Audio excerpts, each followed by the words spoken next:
July 7, 2005. In modern Pennsylvania government, it was the apocalypse. Lawmakers approved huge raises for themselves, state judges, and the executive branch. They did it in the middle of the night with no public discussion. It unleashed a torrent of voter discontent, propelled by populist rants on talk radio. Is it time to oust all the incumbents? And a grassroots tsunami of condemnation. Article 1, Section 2 says that the citizens have the right at all times to alter, reform, or abolish their government. To the people out there, please don't get frustrated. We've done a lot of things. You know, this is a marathon. It's not a sprint. You need to stay engaged. Sometimes you have to stay enraged. Voters tossed out a state Supreme Court justice, booted 2 longtime leaders from office, and sent a bunch of lawmakers fleeing. My conversation with Republican House Speaker John Purcell was a key moment. You didn't want the legislature to go back and repeal this. You stood by your guns all the way to the end. Why? I'm the Speaker of the House of Representatives.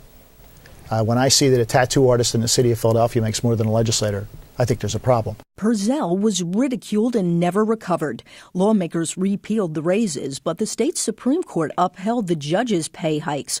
Chief Justice Ralph Cappy made a rare TV appearance here to defend himself. You know, this whole thing about secret meetings, let me set the record straight on that if I may, because I can finally speak out. There were no secret meetings. The pay raise debacle set the stage for one of the most explosive criminal cases in state legislative history. Bonuses were tied directly to campaign work. A disgruntled worker tipped off reporters that some Democratic House staffers got illegal, taxpayer-funded bonuses for working on political campaigns. Bonusgate led to convictions of former Democratic Speaker Bill DeWeese, Minority Leader Mike Vion, former Budget Secretary Steve Stetler, and caucus aides, and unmasked Computergate, convicting Republicans John Purcell, Brett Feast, and their aides. Other federal corruption probes snared powerful Senate Democrats Vince Fumo and Bob Mello, while jurors found the Republican Ori sisters guilty, one a Supreme Court justice, another a state senator. More people are paying closer attention and deciding that they're going to take part in their government again. Demystifying government was a big part of Smart Talk, like our conversation with federal judges Midge Rendell and John Jones. Making people aware that the role of judges is not to do the will of the people. That's what the legislature is supposed to do. Judges are to judge, to enforce the law, to interpret the law, to look at the cases, and to have blinders on. And it was on Smart Talk that Governor Ed Rendell and Senate President Pro Tem Joe Scarnati fought around in the epic budget battle of 2009. When you're selling snake oil, you need to really up the hype. And he has upped the hype to the point where, you know, this is like a nuclear doomsday that's going to happen if we continue to cut the state budget. But how can you spend more money this year, as the governor wants to do, than we spent last year? Pennsylvanians have less money. This is a nefarious game Harrisburg has been playing, folks. Harrisburg's been playing it since Dick Thornburg was governor. When he was governor, the state paid 50% of the cost of education. When I became governor, it was at 33%. We've moved it up to about 37%. So what they do by not raising taxes here is they don't cut taxes, they pass the buck. Name an issue or a leader, and on any given Thursday night, you could turn on Smart Talk and find a lively, thought-provoking, and yes, sometimes infuriating or funny debate about them.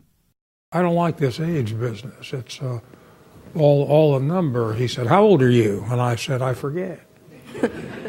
You, in fact, said that it is more dangerous in this city for a black man between the ages of 18 and 40 than it would be for him to be in Iraq. Yeah. That's a pretty damning statement. I don't care what color you are, black, white, green, yellow, purple with stripes.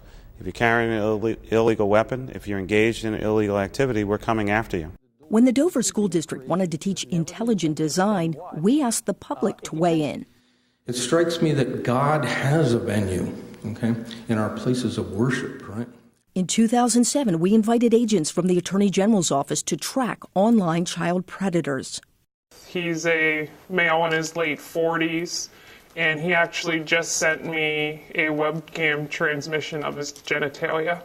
One of the things that we would hope that the show tonight would do with the parents is really to sit down and open up the dialogue with the children about what they're doing online. Banks and Wall Street investment firms failing, an alarming number of mortgage foreclosures, credit to businesses and consumers drying up. When Wall Street crumbled in 2008, we convened financial experts for a town hall meeting. 7,000 of the nation's 150,000 jobs lost came right from Pennsylvania. You don't know where the bottom is. And the Fed was playing a game that my children like to play at Hershey Park, whack-a-mole, where they hit the furry critter that pops up out of a hole. And serial firefighting is not really what the Fed is built for. When the Arab Spring prompted pro-democracy riots in Egypt, a local eyewitness recounted his ordeal. It seemed surreal to me when I was viewing the video, but then I remembered it was real because I was there watching it. To me, it was a life experience, and I'm glad I had the opportunity, and I wish the Egyptian people so well. It's a case about children who have had their innocence stolen from them. When riots jolted the Penn State campus after the firing of legendary coach Joe Paterno, we asked alumni to share their grief over the Jerry Sandusky child sex abuse scandal. First and foremost, we need to be concerned about the people that were victimized here. And we even put Fia, a show underwriter, on the hot seat over lavish spending in 2007. First of all, what were you guys thinking? The long presidential campaign has come to an end. On Smart Talk, politics was always front and center. You and I together, we can change this country. We can change the world. I didn't hear Governor Palin or John McCain mention the phrase middle class once. You listened, and today you chose. With our partners, First News 8. And let's not forget the numbers. I'll be back with our first results of the evening as soon as they start rolling in just a few minutes. Nell? Thanks, Janelle. And later with ABC 27, we brought viewers live election coverage. I believe in my heart tonight that Pennsylvania is where the new direction for America begins. And always political commentary. When you're at the lower class, you still have some problems. Well, drive the middle class down, we'll all be the same. Well, I don't think that's going to happen. I think what needs to happen is we need people to be coming up. Do you imagine all the people all over the world watching a broker convention where we don't have a delegate? I think how excited they would be for the Democratic Party. Democracy in action. Bill, can I tell you, we in the media would love that. And of course, there were political debates. Tonight, we'll hear from the candidates, Republican Mike Fisher and Democrat Ed Rendell. He has said that I'm a pain in the butt. And you know what? He's right. I am a pain in the butt. Many viewers ask me what I'll remember most about Smart Talk. And I have to say, my conversations with Governor Ed Rendell will rank right up there. Governor Rendell, welcome. Thank you so much for your hospitality and having us here tonight. Good to have you here. You know, they call this the People's House. The governor's residence really is the People's House. But I'm wondering, as you begin your third year in office, do you feel like it's your house? Well, parts of it. The second floor is basically reserved for the family and for guests. And so that part of it I feel like belongs to us. It's like having a little apartment. Not all of our chats were quite this cozy. Take a look. The guy who killed Lisbinski, for instance, was out on parole. He had a rap sheet this long. Excuse me, and so that's what all they're saying BS. is it's criminal it's justice. All BS. It's all BS. And let me tell you why it's BS. Is it tax shifting? Well, I don't know about people in the audience, and probably you, Nell, it might be tax shifting. See, you guys are all so cynical. You don't believe anybody does anything other than to help their own reelection.